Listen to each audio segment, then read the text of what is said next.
Hello, how are you? Program 1085.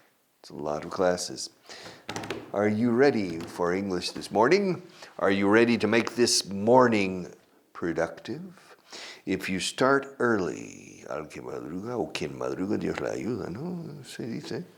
Is it true? Yes, it's true. It's interesting. All of these sayings are true in the long run. Every day, getting up early. After 20 years, yes. God is helping you, doing it for 20 years. For example, some people say to me, oye, Richard, todo lo que tocas se convierte en oro.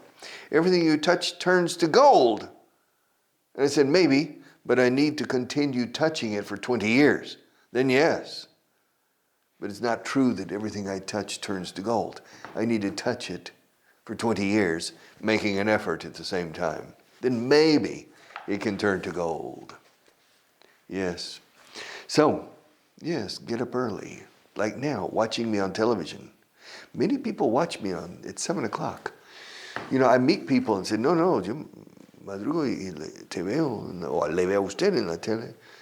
And I say, pero me puede ver a la carta, en RTV, en Radio Televisión a la carta, ¿no? Sí, ya lo sé, pero prefiero verlo en directo. Okay, fine. Well, I hope you're watching me. It's very early in the morning, eh? But that's okay. Page 81,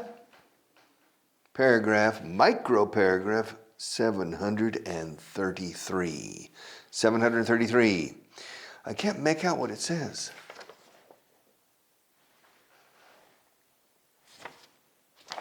No te cifro lo que el tío ha escrito aquí. Marta, can you make it out? No, I can't make out. No descifro, no veo, no percibo, no saco. I can't make out what it says. His handwriting es su caligrafía. Calligraphy se dice, pero no se dice. Handwriting. His handwriting is almost illegible. There's a piece of cheese under the table. There's a piece. I think it says, I can't tell. I can't make out. There's a piece of cheese, algo, the table. On the table, no, porque son más letras. Under the table, maybe, but I can't make out what it says.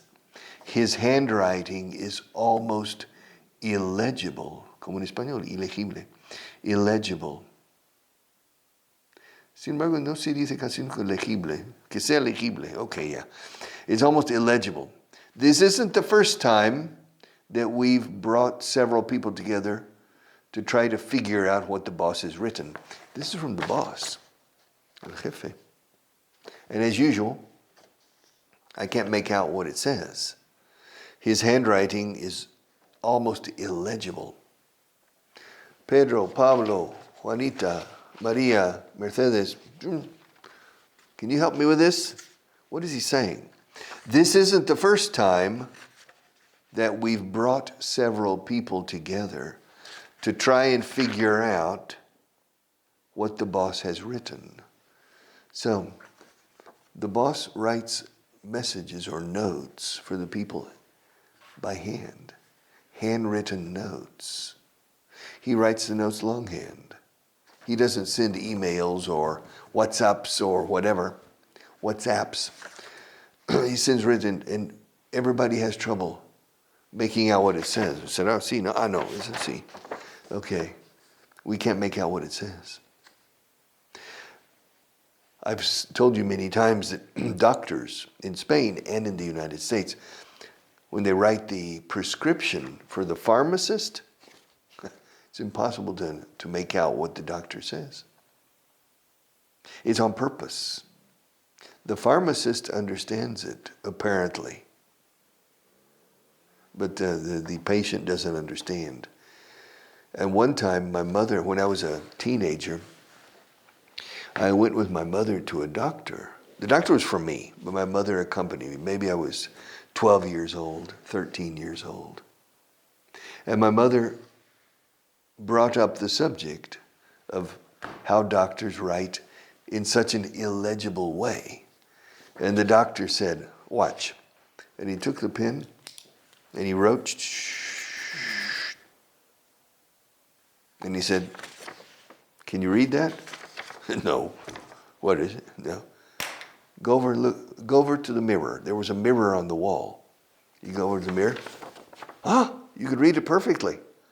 The doctor very quickly wrote a sentence backwards.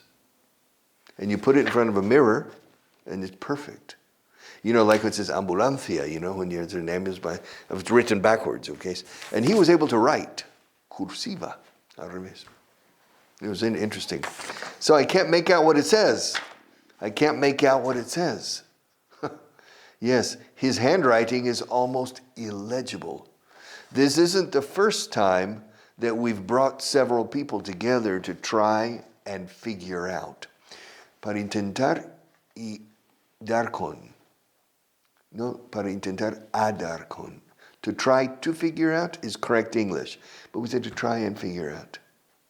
Strange about English. To try and figure out what the boss has written.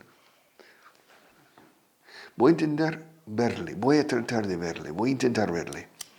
I'm going to try to see him. Try to. Claro. It's perfectly correct. However, we usually don't say it. We say try and. Voy a intentar y verlo. No tiene sentido en español, pero en inglés así dice. Voy a intentar verle o verlo. I'm going to try and see him. Try and. And we say it all the time. Y aquí viene. This isn't the first time we've brought several people together to try and figure out. To figure out is, a ver, si doy con lo que está diciendo, ¿eh? To figure out es sacar una conclusión, tratando de dar con qué es. All right, to try and figure it out. I can figure it out. Yes. Some people in the United States, for example, last November, when Donald Trump won the elections, a certain segment of the population says, I can't figure it out. People voted for him? Well, it doesn't make any sense. I can't figure. So some people have trouble figuring it out. Other people don't. Está claro, los demócratas, sí, no? Maybe went too far to the left. All right. And other things. Some people can figure it out easily. Other people say, I can't figure it out. So this isn't the first time we've brought several people together to try and figure out what the boss has written. Okay. The next one, 734, page 81. It occurs to me, eso es un aprovechado, aquí este es un aprovechado. Es el gran jefe. It occurs to me that we might find it easier to discuss the proposal over a nice candlelight dinner in my penthouse upstairs. My personal chef is ready with champagne and caviar. I get the impression that this is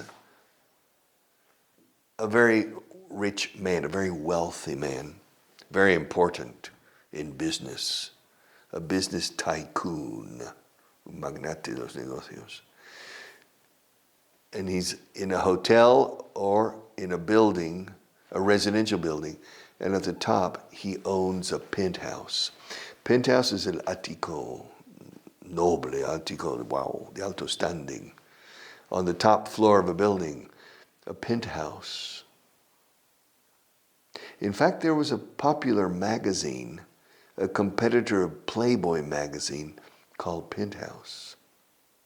So, it occurs to me, the man is speaking to probably a female, a woman, and they're talking about a proposal. Tenemos una propuesta aquí, señor Trump. Okay. For example, he said, we have for you. He says, it occurs to me, Jennifer, it occurs to me that we might find it easier, que posiblemente lo encontremos más fácil, to discuss the proposal over a nice candlelight dinner in my penthouse upstairs. My personal chef is ready with champagne and caviar. Mi chef personal está listo, esperándonos con champán y caviar. Okay. Let's continue discussing the proposal upstairs. Jennifer, what do you think? Over a candlelight dinner. Candles son velas. Velas. Candlelight. You turn off the lights, only the candles. You turn off the rest of the light. So that's una cena con velas. Have you ever had a candlelight dinner? No, never. All right, you tell Javi. I said, Javi, yo quiero, por primera vez en la vida. Okay. You say, una cena con velas. It'll be nice for Victor too. You prepare it. 2 candles, 3 candles in the table, and then a nice dinner for you, Javier, and Victor. And there you have it. All right, a candlelight dinner. But make good food, prepare good food, solomillo or something, something nice, a good filet mignon, good steak and things. A candlelight, con guión en medio, candele, escrito, light como luz. Candlelight dinner. All right. And to discuss the proposal over a candlelight dinner. A la luz de las velas. Discutamos la propuesta a la luz de las velas. Y solomillo. All right. It's not bad. Yes. Be careful if you go upstairs with this fellow, okay? Yes. My personal chef, mi chef personal. My personal chef is ready with champagne and caviar. I don't like caviar. So it occurs to me, se me ocurre que a lo mejor podemos encontrarlo más fácil, discutir esta propuesta arriba. It occurs to me, it occurs, ocurrir, to occur. Fijaos en la pronunciación. No se me ocurre nada. Nothing occurs to me. Se me ocurre que podríamos, it occurs to me, occur, a table, a book, a telephone, a finger, a shirt, occur. Se escribe ocur, doble C, ocurrir. Occur, but the pronunciation is occur. Okay, it occurs to me that we might find it easier to discuss the proposal, over a nice candlelight dinner in my penthouse upstairs. Yes, mi ático. My personal chef is ready with champagne and caviar. So aquí se dice champán. Yes. Yo se dice champaña. Okay. It's interesting. I think many years ago, people said champaña. Because I remember when I was 23. No. Yes. When I was 22 and 23 years old, I was reading Los Hermanos Karamazov, the Brothers Karamazov in Spanish. And they always use the word champaña, never champán. I was hearing champán in the street, but I was reading the book Champaña. So I think many years ago, they used the word champaña. Champagne and caviar. Okay, the next one, 735, page 81. They've been happily married for 57 years. They've been happily married for 57 years. Okay, congratulations. 57 years. Llevan 57 años. Felizmente casados. 57. They have been happily married for 57 years, despite the fact that they met at a casino in Las Vegas and got married on the very same night. They still have all the photos. Las fotos de nuestra boda. Yeah. Okay. 57 years ago, they were in a casino in Las Vegas, playing poker or blackjack, roulette, and they met. And boom, love at first sight. And they decided to get married, and they went to one of these little chapels, capillas. Yeah. In Las Vegas, boom, boom, boom. And they got married 2 or 3 hours after they met. Eso es un noviazgo corto, noviazgo de 3 horas. In Las Vegas. They got married in a chapel in Las Vegas, Nevada. All right. They've been happily married for 57 years. A pesar de que, despite the fact that they met at a casino in Las Vegas and got married on that very same night, la muy misma noche, on the very same night. On the same night, en la misma noche, pero very same en la mismísima noche. It's more emphatic. And they got married on the very same night. They still have all the todavía tienen todas las fotos. They still have all the photos. Yes. And the pastor and his helper. See, his assistant is the witness. Es que falta un testigo. So the man who, the juez es un juez de paz, a person who has the authority. And there may be 10 or 15 or 20 of these little chapels in Las Vegas to get married. If you want to get married quickly and all the paperwork, go to Las Vegas. Boom, boom, boom. Y es legítimo. It's a legitimate marriage. So you can do this. You can go to Las Vegas. If you're single, you can go to Las Vegas. And probably if you can find a person willing to marry you. And then you say, let's go. There's a chapel. There are a lot of chapels in Las Vegas to get married. And they will marry you, and all the paperwork, they do it. It's very, very efficient. And they even have rice. Arroz. They have rice. Yes. So it's very well organized. And this couple, they've been happily married, felizmente. And they, fueron felices y comieron perdices. Eso se dice al final las cuentas de hadas. The fairy tales in English finish, and they lived happily ever after. And they lived happily ever after. But we're not sure. Snow White and the Prince. I don't have any information whether they got divorced later. I just don't know. But they lived happily ever after. And this couple, they've been happily married for 50 years, despite the fact that they met, se conocieron, they met at a casino in Las Vegas and got married on that very same night. They still have all the photos. Pero un americano, un canadiense dice photos. Un británico de photos. All the photos. All right, the next one. 736, page 81. After I'm done with the shopping, ay, pobre mujer.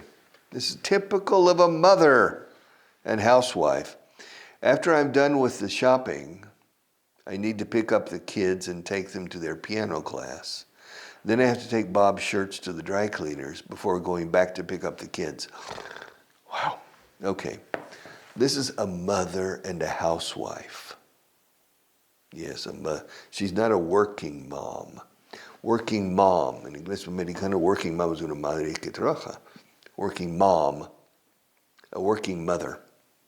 But she's not. I think she's a housewife. After I'm done with the shopping,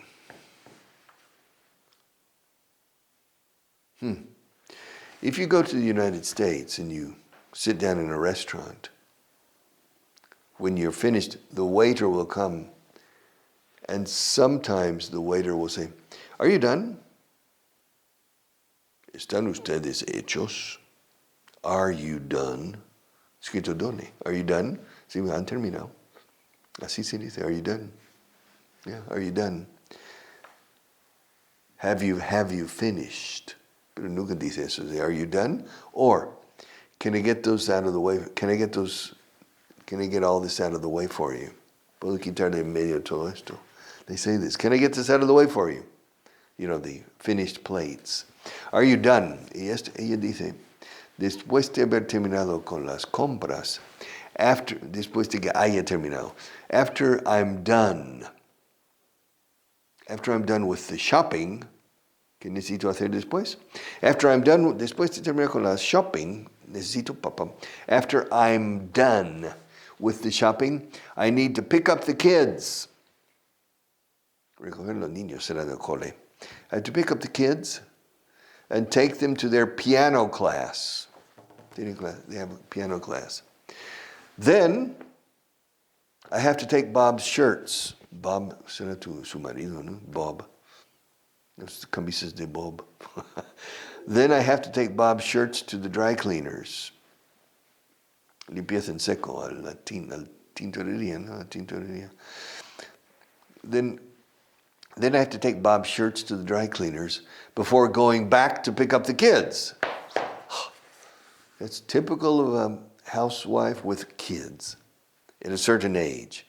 You go to the school, you take them to school in the morning, then you go shopping, you go back to pick them up, then you take them to piano class, then in the meantime, you go to the dry cleaners to leave the shirts, your husband's shirts.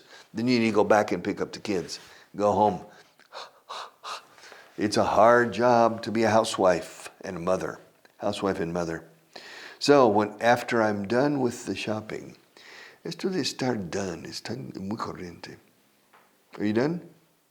¿Has terminado? Are you done? Are you finished? Have you finished? Estás terminado en vez de has terminado. Se dice también, are you finished? Are you finished? Are you done? Have you finished? Okay. After I'm done with the shopping, I need to pick up the kids, the children. I need to pick up the children. I need to pick up the kids and take them to their piano class. Then I have to take Bob's shirts to the dry cleaners. To the dry cleaners. Se pone con apóstrofe S a la tintorería, a la tienda de limpieza en seco. To the dry cleaners. Así se dice. I'm taking this, voy a llevar esta camisa al dry cleaners. I'm going to take it to the dry cleaners. All right. Before going back to pick up the kids when they finish the piano class. All right. The next one, 737. I'm glad you brought up the subject. I'm glad. Me alegro. I'm glad. I'm sleepy again today. I'm glad you brought up the subject. To bring up is, me alegro que hayas sacado el tema. Sacar un tema en una conversación o en una reunión es to bring up. Traer arriba, o sea, tiene sentido. Traer a colación, traer sobre el tapete. To bring up the subject. I'm glad you brought up the subject. Yeah. I couldn't bring it up because the boss knows my wife works in Clark Consulting, and he would consider it a conflict of interest. You see, there's a subject between this company and la consultora Clark Consulting. Now, I can't bring up the subject, me, because my wife works in Clark Consulting. And the boss could, if I bring up the subject, the boss could consider that it's a conflict of interest. Oh, ¿quieres dar negocio a la empresa de tu mujer? No, boss, no. But my friend brought up the subject. Yeah. I can't do it. I'm glad that you brought up the subject. That is opcional. I'm glad you brought up the subject. I couldn't bring it up. No podía, no pude. Because the boss knows my wife works in Clark Consulting. And he would consider it a conflict of interest. So I have to keep my mouth shut concerning this subject, the subject of Clark Consulting. But there's a possibility that Clark Consulting can negotiate a contract with the boss. But my wife works in Clark Consulting. So my opinion is a conflict of interest if I bring up the subject. If I bring up the subject, the boss could think that I'm favoring my wife's company. And so it's a conflict of interest. But I have to stop now. I can't pursue this subject, but I'll be back tomorrow.